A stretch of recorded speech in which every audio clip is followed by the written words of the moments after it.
पुत्रदा एकादशी पूरे साल में 2 बार आती है। एक श्रावण के महीने में आती है, दूसरी पोषाधिक क्रम में आती है। जिस नारी को संतान नहीं हो रही हो, बहुत प्रयास कर लिया हो, पुत्रदा एकादशी पूरे साल में 2 बार आती है। एक श्रावण के महीने में आती है, दूसरी पोषाधिक क्रम में आती है। पुत्रदा एकादशी होती है, ये संतान की वृद्धि करने वाली होती है। शंकर जी के मंदिर में जाकर, भगवान शिव के मंदिर में पूजन करके घी का 1 कटोरी में घी और 1 कटोरी में खीर शंकर के सामने रख देते हैं। भगवान शंकर के मंदिर पर चौखट पर घी का दिया लगा देते हैं। शंकर जी की चढ़ी हुई 1 बेलपत्र साथ में रखें और 1 बेलपत्र को उठाकर शंकर जी के मंदिर की चौखट पे ही बैठकर चबा चबा कर खा लेते हैं। जो 1 बेलपत्र लेकर आए हैं वो अपने पति को खिला देते हैं। कहते हैं पुत्रदा एकादशी के दिन ये कर लेने पर संतान की प्राप्ति हो जाती है, पुत्र की प्राप्ति हो जाती है। महापुराण की कथा कहती है, आप अगर विश्वास रखे हो, सफेद आंकड़े की जड़, जिस नारी का संतान नहीं हो, गर्भ नहीं ठहरा हो, सफेद आंकड़े की जड़, जिस देव अधिदेव महादेव की कथा जिस तुम्बरुका जी ने श्रवण कराई है, शंकर भगवान जिनके सामने बैठकर शिव पुराण की कथा सुन रहे हैं, उन तुम्बरुका जी का नाम लेकर शिवलिंग पे से 21 बार घुमाकर मंदिर में ही कमर पर 7वें दिन रजस्वला धर्म के जो बांध लेता है और 1 पीपल का पत्ता अवधूतेश्वर महादेव का नाम लेकर शंकर पर चढ़ाकर उसको गाय के दूध में उकाल कर रात्रि को दोनों पति पत्नी अगर पीकर सोते हैं, 3 महीने में भगवान भोलेनाथ उसकी गोद भर देते हैं। ये शिव तत्व। शंकर देता जरूर है। अच्छा, संतान नहीं हो, किसी नारी की गोद अगर, स्त्री की गोद अगर खाली रह जाए तो भी दुख होता है उसको कि मेरे घर में औलाद नहीं, संतान नहीं। हम कई बार कहे, आज फिर कहते हैं, ये टेस्ट भी बाद में कराना, सारी जांचें बाद में कराना। एक बार शंकर का भजन कर कर देखना। पिछले वर्ष कथा में तुमरुका जी की जो कथा कही थी, यूट्यूब पर डली हुई, अगर आप लोगों ने नहीं सुनी हो तो उसको निकालना यूट्यूब पर। श्री तुमरुका शिव महापुराण की कथा हमने कही थी, तुमरुका जी का व्याख्यान, उसमें वर्णन किया था। सब जगह से अगर हार जाओ और सारे रिपोर्ट आपकी आपने सब दूर दिखा ली, तो एक बार शंकर पर भरोसा कर कर तुमरुका जी का नाम लेकर सफेद आंकड़े की जड़ को शिव जी पे से रजस्वला धर्म के 7वें दिन 21 बार घुमा लो। नाम गोत्र बोलकर कमर में लाल धागे में बांध लो।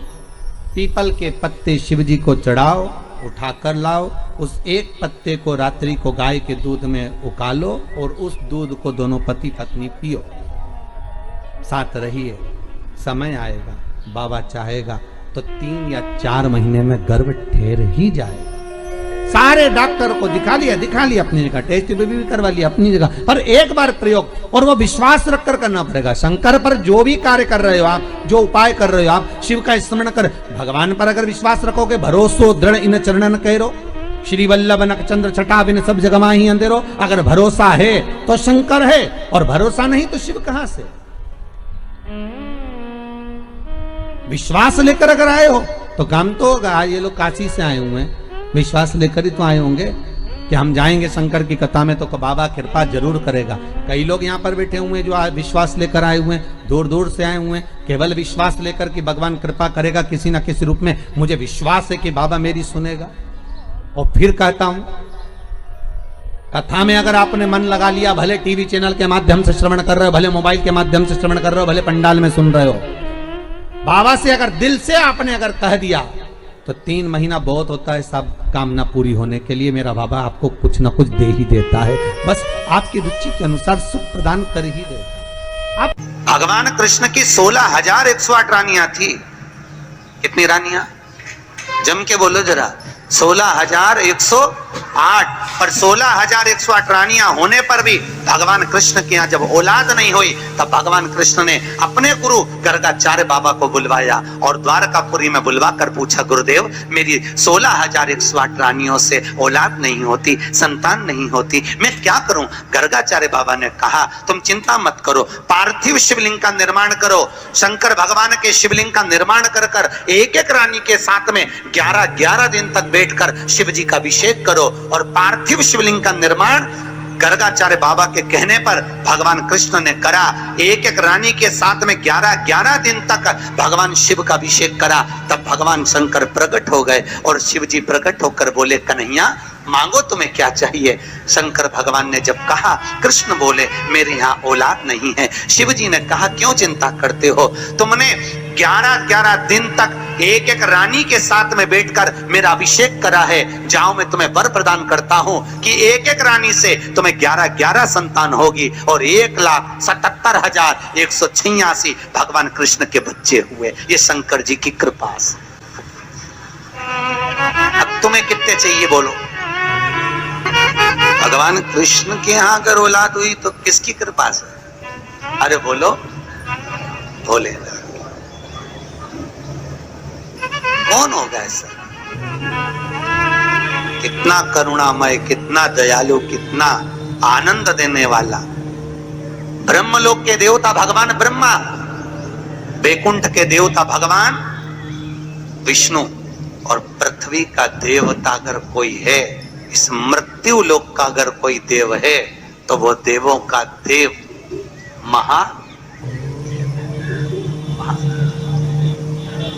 पृथ्वी का देव है, मृत्यु लोक का देव है महादेव। शंकर जी कहते हैं, भले तू ब्रह्मा को भज, चाहे तेरी मर्जी पड़े नारायण को भज, पर मृत्यु लोक का देव तो मैं हूं, पाला तो मुझसे पड़ना है ना, तब निपटूंगा तेरे से। अभी तू जा। फिर पाला कब पड़ता है? जब थोड़ी सी भी दिक्कत आ जाए, परेशानी आ जाए, एक्सीडेंट हो जाए, ब्लड प्रेशर ऊंचा नीचा हो जाए, शुगर बढ़ जाए, अटैक आ जाए, तब सीधे पंडित जी को फोन लगा के बोले महामृत्युंजय का पाठ करा दो। शंकर जी बोले अब आया मेरे पाले में, अब आया। लगे सब पाठ करने के लिए। भगवान नारायण का अगर विवाह भी कराने वाला कोई है लक्ष्मी से तो वो मेरा शिव ही है। कौन ने कराया था विवाह? शंकर भगवान। क्या नाम है माता लक्ष्मी की, माता जी का? अरे यहीं तो कोई ऊपर बोल रहा था, गुरुजी हमारे गुलबर्गा में तो खूब कथा होती है, आपको मालूम है गुरुजी?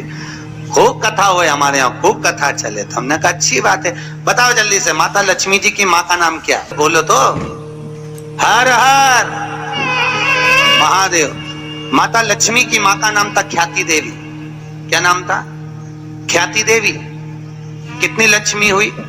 अष्टलक्ष्मी। उसमें से नारायण को कितनी लक्ष्मी भी आई? 2 लक्ष्मी। एक माता ख्याति की पुत्री श्री लक्ष्मी और दूसरी समुद्र देवता की बेटी लक्ष्मी महालक्ष्मी। ये 2 लक्ष्मियां भगवान नारायण को भी आई। कौन कौन सी लक्ष्मी भी आई? जम के बोलो। एक श्री लक्ष्मी, कौन है ये? माता ख्याति की बेटी।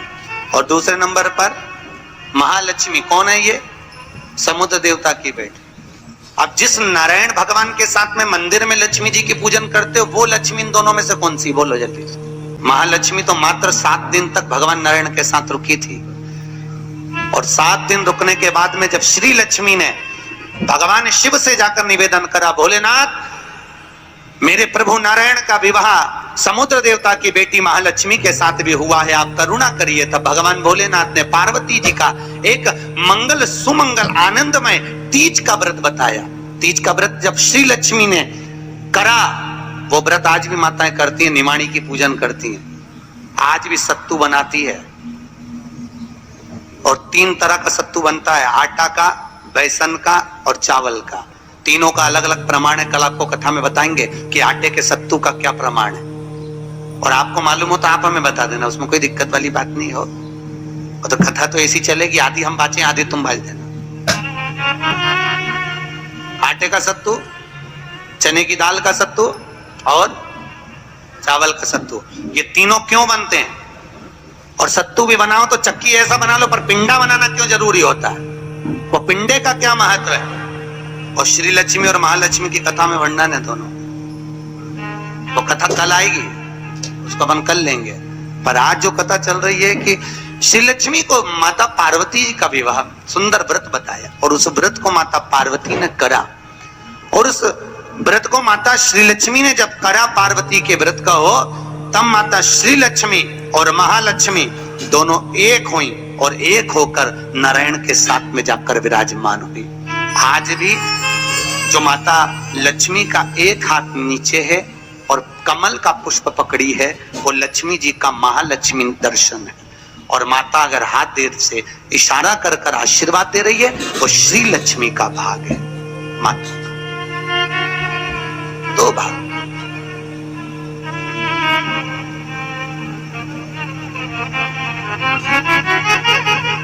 दो भाग में विराज। आज बाबा भोलेनाथ की कथा कह रही, करुणा सागर भगवान शिव जो आनंद की राशि हैं, मृत्यु लोक का जो देव है महादेव, पृथ्वी पर रहने वाले जीवों को कष्ट ना हो, उनको सुख ही देने वाले, सदा प्रसन्नता प्रदान करने वाले। बद्रीनाथ किसका था? जिस बद्रीनाथ में नारायण बैठे हुए हैं, आप लोग बोलते हो ना बद्री विशाल भगवान की, अच्छे से बोलो, बद्री विशाल भगवान की। कौन बैठा है बद्री विशाल में? अरे बोल दो। तुम तो बोलने में भी घबराने लगे कि महाराज ना जाने क्या बोल देगा, पट्टा ही ठिकाने। कौन बैठे वहां पर? नारायण बैठे कि नहीं बैठे? तो वो बद्री विशाल किसका था? जिस बद्री विशाल के मंदिर में बद्री विशाल बैठे हैं, भगवान नारायण विराजमान हैं, वो बद्रीनाथ की भूमि किसकी थी? भगवान शिव और पार्वती का निज घर था। शिव और पार्वती वहां निवास करते थे, शंकर और पार्वती वहां रहते थे। एक बार भगवान नारायण के साथ में लक्ष्मी मैया भ्रमण के लिए निकली बद्री का आश्रम, अलकनंदा नदी के तट पर। और माता लक्ष्मी ने जैसे ही बद्रिकाश्रम को देखा, इतना सुंदर आश्रम, नारायण ने शिव जी को नमन करा, शंकर ने नारायण को नमन करा, दोनों एक दूसरे को नमन करे। और इतने में नारायण लक्ष्मी को लेकर वापिस जाने लगे, तो लक्ष्मी जी ने नारायण को रोक लिया और कहा, प्रभु रुकिए, मेरे वचन को सुनो, ये बद्रिकाश्रम मुझे बहुत अच्छा लग रहा है, नाथ कुछ भी करो पर ये बद्रिकाश्रम मेरा होना चाहिए। भगवान नारायण ने कहा, लक्ष्मी ये कभी नहीं हो सकता, क्योंकि यह शिव का वासा, ये शंकर की जगह, ये भोलेनाथ जी की जगह है। और अगर ये शंकर जी का निज निवास है, शंकर जी का स्थान है, तो तुम्हारा कैसे हो सकता है? लक्ष्मी जी बोली, प्रभु चाहे कुछ भी हो जाए पर ये बद्रिकाश्रम मेरा होना चाहिए। लक्ष्मी जी जिद बैठ गई। होता है, अब पत्नी अगर जिद बैठ जाए तो तुम्हें तो मालूम है, आधी रात के मेडिकल खुलवा के बाम की शीशी लेके आए, तो वो तो बद्रिकाश्रम। लक्ष्मी जी जिद पर अड़ गई। भगवान नारायण ने लक्ष्मी को खूब समझाया, क्यों उपद्रव करती है लक्ष्मी, मान जा, वो अपना नहीं है, जो अपना नहीं है वो अपना कैसे हो सकता है? नहीं प्रभु, मुझे तो वो बद्रिकाश्रम भाग गया और मुझे चाहिए, चाहे कुछ भी करो।